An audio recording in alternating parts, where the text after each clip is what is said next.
everybody, it's Donna Reed coming to you from the Cactus Lounge, aka my office or my house or my living room or my car, wherever that is, and doing something a little bit different today. Today, I'm going to talk to 3 women, all who have helped with reunions and are also going to be helping this year. And we're just going to ask a few questions about who they are and why they do and what they do. So Barb, let's start with you. Tell everybody who you are and tell us when you traveled, how many reunions you've worked at. Barb Smith Butierrez. I first traveled 75, and for a period of over 4 years, I traveled 3 years as a business manager. So 75 through 79. Okay. I live in Tucson and hosted many years, in addition to being an alumni. And I think I started working reunions about 20 years ago when they came back to Tucson after having been in Boston and Breckenridge and a couple of other places. So a long time. And I think that's when I got to know you, doing reunions. We didn't know each other. No, we lived in the same town, but we didn't travel together. So yes. Exactly. So Pat Daniels, share your experience with Up With People and reunions. Okay, mine started, I never traveled, but mine started several years ago when I was in high school, back in the 60s. My parents hosted 3 young ladies and I saw my first show. And I was ready to jump on the bus and travel. And Dad said no. Oh. So life went on. And 20 years later, I saw a flyer in a storefront window asking for host families for Up With People. I said, oh, I remember that. So hosted back amongst yourselves. Yes, like in the 80s.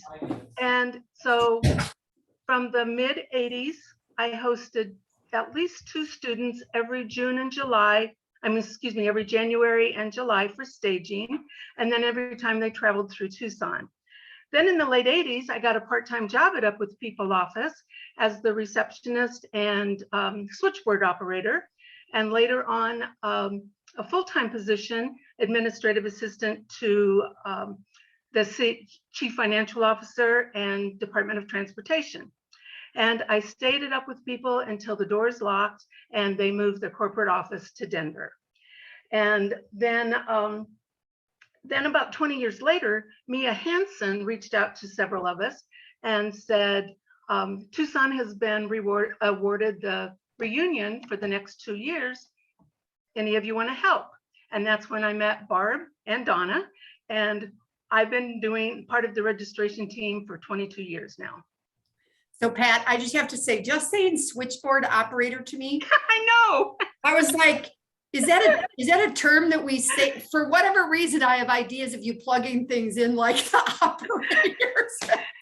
No plugins, but it was a large phone with lots and lots of buttons. Yeah. Oh my God, that's just so funny hearing you say that. All right, Renee, tell us who you are and what your activities and travel stuff was. Yeah, so I'm Renee. I traveled in 2007, Cast A, because I'm part of the Restart tours where we only traveled for 6 months instead of a year. So I was a January through July or January through June cast. And then I worked, I guess PR is what most people know it as for Up With People. So I was part of the advanced team that would go out and set up the cities literally all over the world for the cast to come in. So I did that for a few years. And yeah, I don't remember when I started working reunions. I think it's 10 years, but I say that really because we haven't had reunions the last couple years. I don't know. I got off the road and I pretty much went straight into reunions. So I don't know. You were like a baby. So these ladies, you guys are all helping with the reunion up in Phoenix at the Talking Stick Resort Casino and have taken on some responsibilities. Renee, let's go back to you. Tell everybody what you're going to be doing up at the reunion. Yep. So I do Cast K activities. So that's why I said as soon as I got off the road, I pretty much went straight into reunions because I was asked to volunteer with Cast K. At the time. What's Cast K, Renee? Oh, sorry. Cast K is for Cast Kids. So it's the alumni children. We also have Cast T. So I guess it should have been Cast C, but we already had Cast C. So Cast K for kid. And then we have Cast T for teens. So I was asked originally to help out with Cast K, and then took over Cast K operations a couple years later. And so I do all the programming. So for any alumni who are bringing kids between, I think it's 6 and 12 or 13. I don't know, we've kind of flexed on the year and the age over the years. They can be part of Cast K, and then 13 through, I think it's 17, are part of Cast T. So the biggest year we had was in Orlando. That was Well, of course. insane. I think there was like almost 100 of them. It was crazy, but most of the time it's a pretty manageable group from anywhere like 10 to 30. So think like a classroom size group. So for all of you who might be watching this, who've never been to a reunion, and I remember when Cast, the kids started coming in, it is like the proudest mommy and daddy moment that there can be. And, to watch their darlings on stage, it's like doing the Christmas play at church or something. It doesn't matter, right? And Renee, I would have to guess that maybe you were thrust into that job because you can get up and down off the floor and do things. And some of us aren't so great at that. So maybe that's why. It's like, put the young people with the young people. Yeah. Are you bringing your son this year? Is he going to be? I am. So I've actually bred my own Cast K. So if you've been at reunions, you've probably seen me over the years, from being pregnant to pushing a stroller to now Will is 5.5. So we're making exceptions for him because his mom's the coordinator and he has to be with me everywhere I am. So yeah, That's exciting. Cast K, we're very excited. Nice. And Barb, what are you doing this year? I'm a jack of all trades this year, but my main responsibility is working in the registration area, which is the first place this year it'll be the second place that people will come to get their name badges. So I manage that area. And then this year I'm also managing all of our non-production volunteers. So Eric Luntz has all of the production folks, but I'm just managing and assigning the non-production volunteers too. Okay. So is the first place we go the casino? Is that why you're the second? Sorry. No, this year you have to read the data on the website, but there's something called a pre-check area, and people need to present some credentials there that show that they are vaccinated, I believe. So you'll have to keep checking the website. So before we can issue badges, that has to be accomplished. But that's good to know. Okay. And Pat, what are you helping with this year? I'm what they call the concierge desk, which is under the registration. I answer as many questions as I can because there's lots of them, but I do the late registration. So it isn't too late to come to the reunion.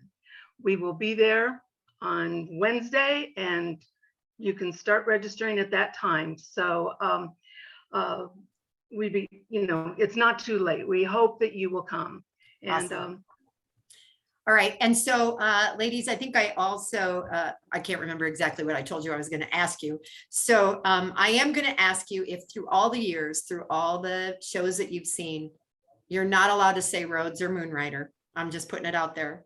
But what would you say might be a song that you like from through the years? Because we've all heard a lot of songs over a lot of years. Pat, what about you? Oh my goodness. I can't pick one. I start clear back to the 60s with the Joan of Arc and then go from Up With People, theme song, period. If more people, we're for people, and that's what I love about being around the reunion people is the energy and the passion that you have for the community. All right. Awesome. Barb, do you have a favorite?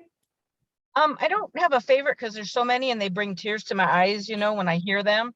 But if I'd have to choose, it would be two. It's when Give the Children Back Their Childhood then also goes into There's Going to Be Another Day. And I think that's what it is. And that's just real poignant and always just brings tears to my eyes.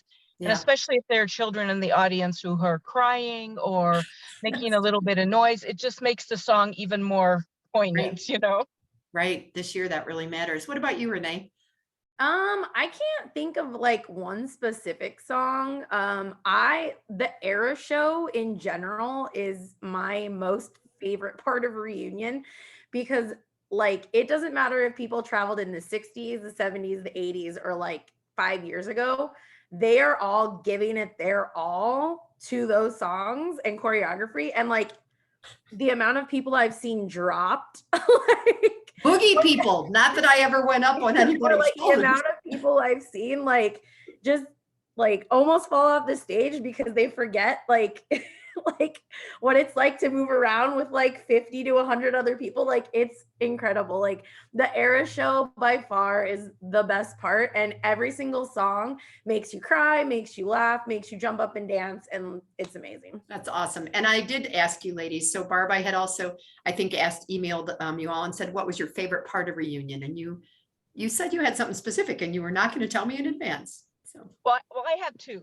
The first is when I work at registration desk and I have an alumni come up and say, I have never been to a reunion. And this is maybe their 20th, 30th, or 40th reunion.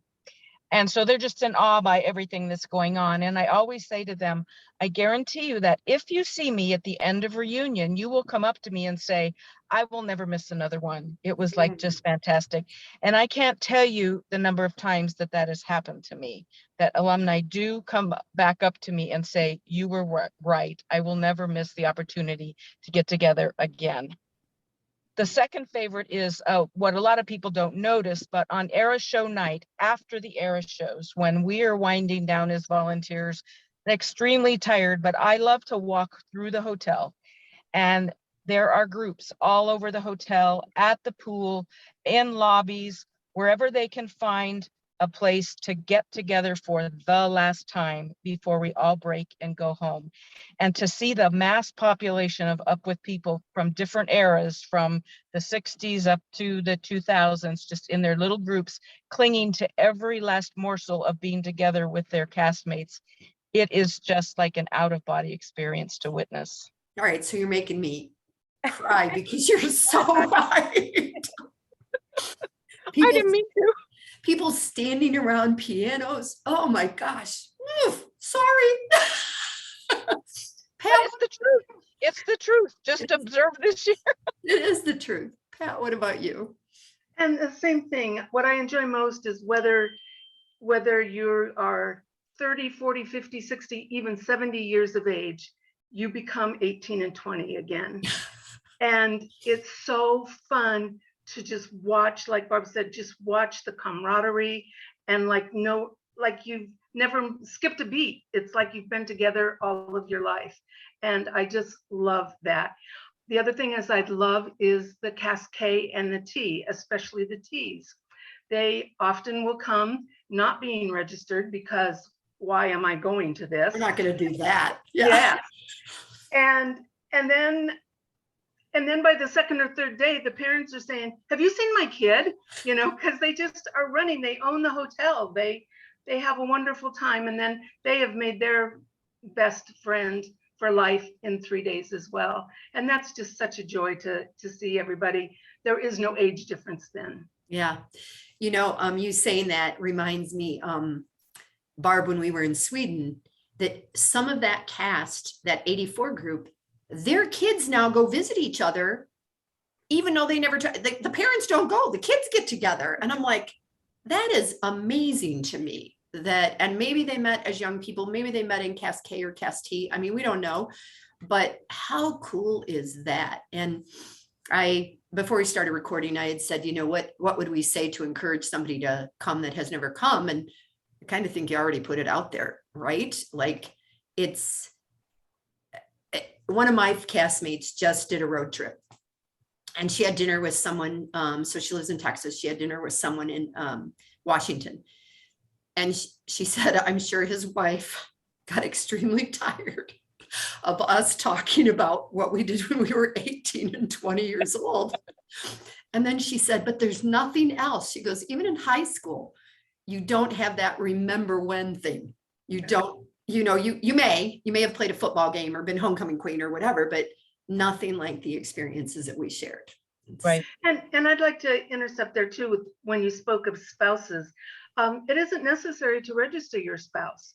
You know, they can buy just an air show ticket if they'd like, and then make it a vacation. But what I've seen is the spouses end up having their own little group going on, and you know, Yep. Yep. it's not too late to come. Yep. And so as I wrap this up, I'm just going to throw in my own. This year, I am not working at it because I'm leaving town very shortly after. So I'm just going to come up and see you all on Saturday. However, as a person who was the only person from my little hometown in Ohio that ever traveled, if I hadn't moved to Tucson, I wouldn't know any of you guys. My kids tell me I cry all the time. I do. But we're glad you moved to Tucson. Yeah. Yes, we are. Yeah. So thank you for helping, ladies. And we'll get this out there and hopefully we'll bring a few more people. We And if can't wait to see all of you. Everybody at reunion. All right. All right. Thanks, guys. Bye. Bye.